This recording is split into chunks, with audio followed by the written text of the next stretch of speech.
Já estamos de volta e agora vamos falar de um dos assuntos que muita gente tem dúvida, que é a herança. Quero agradecer também a audiência aí dos nossos internautas que têm entrado em contato conosco, sugerido pautas, feito perguntas, e não se esqueçam da plateia virtual que nós estamos estreando hoje aqui no programa Mega Profissionais.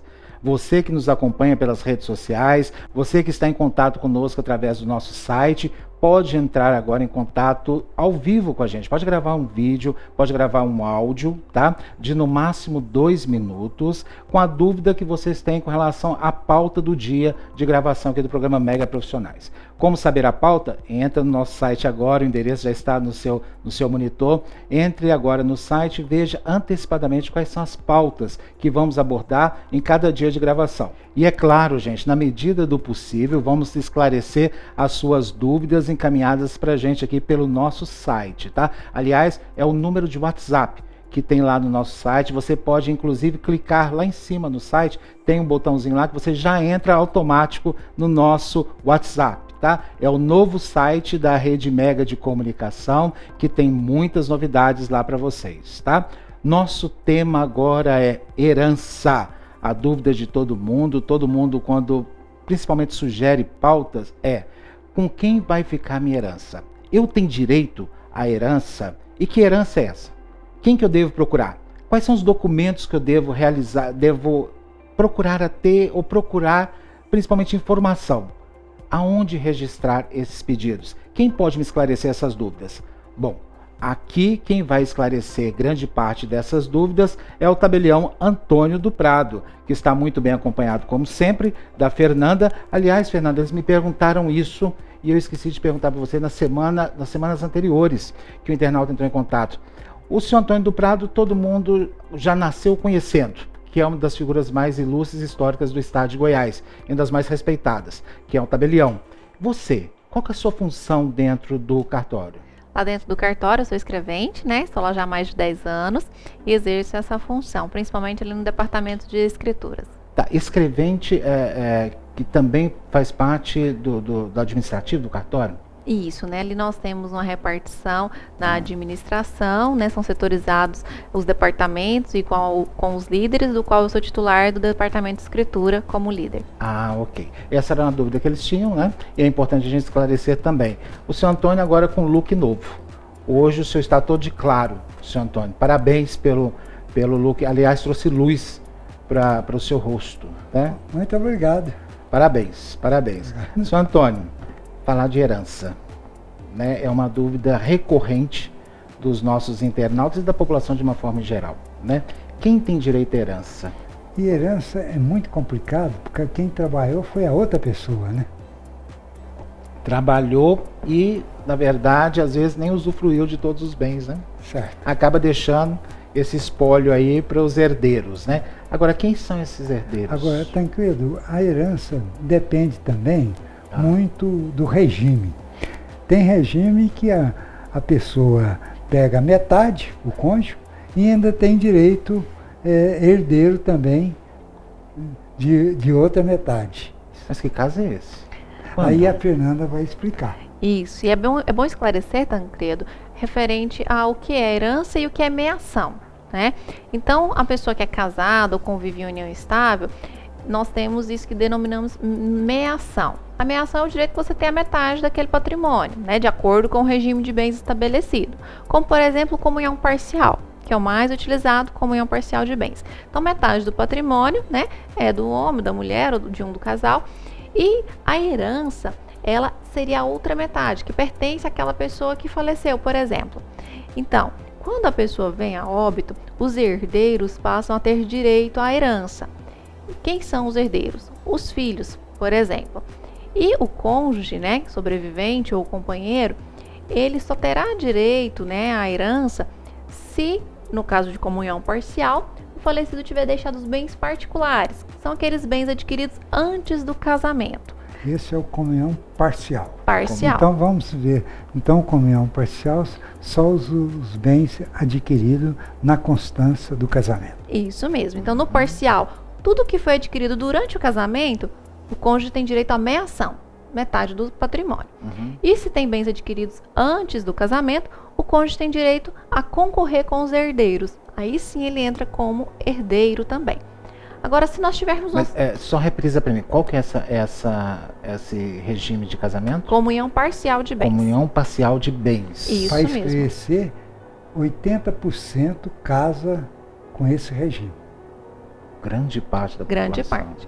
Nós temos o regime da comunhão universal de bens, em que ele é um pouco mais amplo.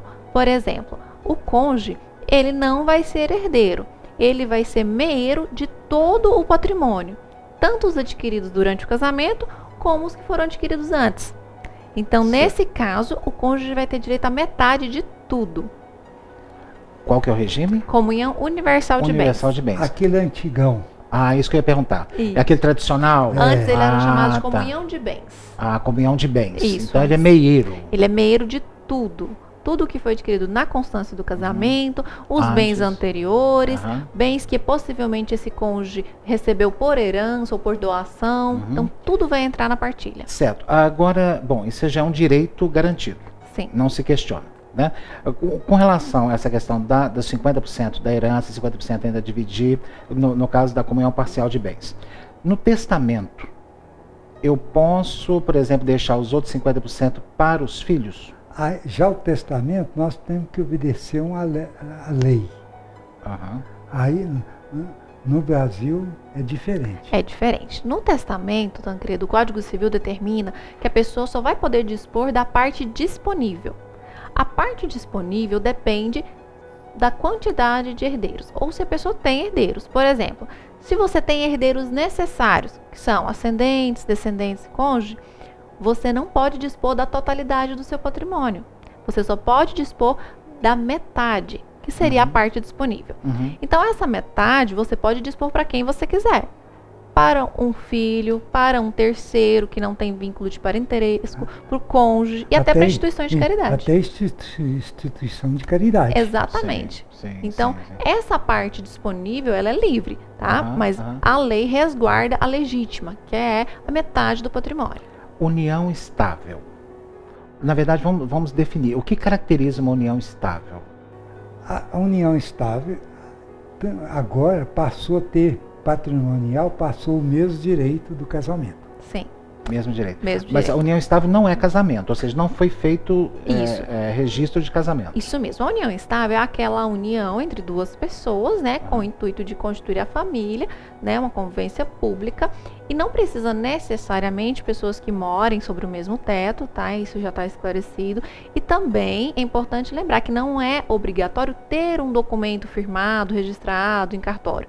Ou seja, a união estável, né, essa convivência, ela se comprova pelo simples fato de existir, por testemunhas, né?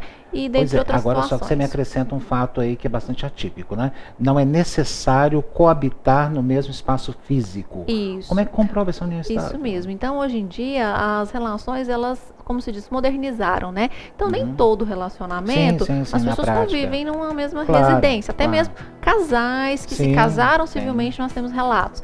Então, a convivência da união estável, ela deve ser comprovada com esse intuito. São duas pessoas que possuem um relacionamento, né, com essa intenção de mútuo respeito, mútua assistência, né, e que podem ou não firmar um Por compromisso. determinado período?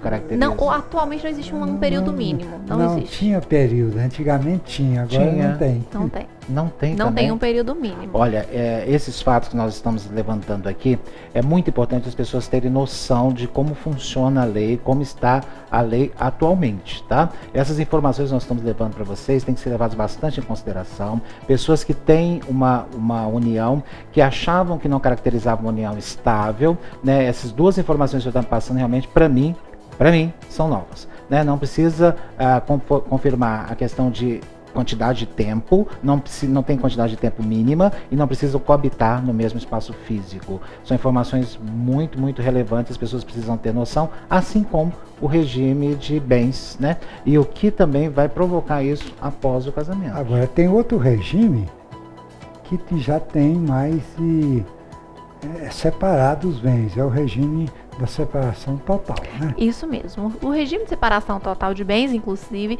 vem crescendo a procura por ele por causa dessa independência, né? Então, os bens não se comunicam. É importante ressaltar, Tancredo, que esse regime, ele não exime totalmente o cônjuge de se tornar herdeiro. Então, nós temos situações em que mesmo a pessoa casada sob esse regime de separação total, que blinda uma possível partilha em divórcio, claro, mas no momento da sucessão, isso pode mudar. Então, se eu tenho um casal, né, do qual não tiveram filhos, ali eu não tenho, a pessoa que faleceu não tem pai, não tem mãe vivos mais, então só ficou o cônjuge, esse cônjuge, mesmo casado no regime de separação total de bens, passará a ser herdeiro dessa herança. Com certeza as dúvidas são muitas, todos vocês têm vários questionamentos de diversas formas. Nós precisaríamos de vários programas para tentar solucionar pelo menos parte dessas dúvidas, mas o cartório do Antônio do Prado está à disposição de vocês. Todos vocês que quiserem ir lá conversar, tenho certeza que serão muito bem atendidos, porque eu conheço o trabalho de vocês e, é claro, sempre dúvidas vão permanecer. Mas eu agradeço demais a presença do senhor. Infelizmente, nosso tempo já esgotou. A gente espera o senhor para a próxima, tá? Não deu nem tempo de fazer a pergunta plateia virtual, mas vamos ver no próximo programa se a gente consegue, tá bom? Muito obrigado, senhor Antônio do Prado. Muito obrigado, Fernanda. E a gente volta já já, depois do nosso intervalo.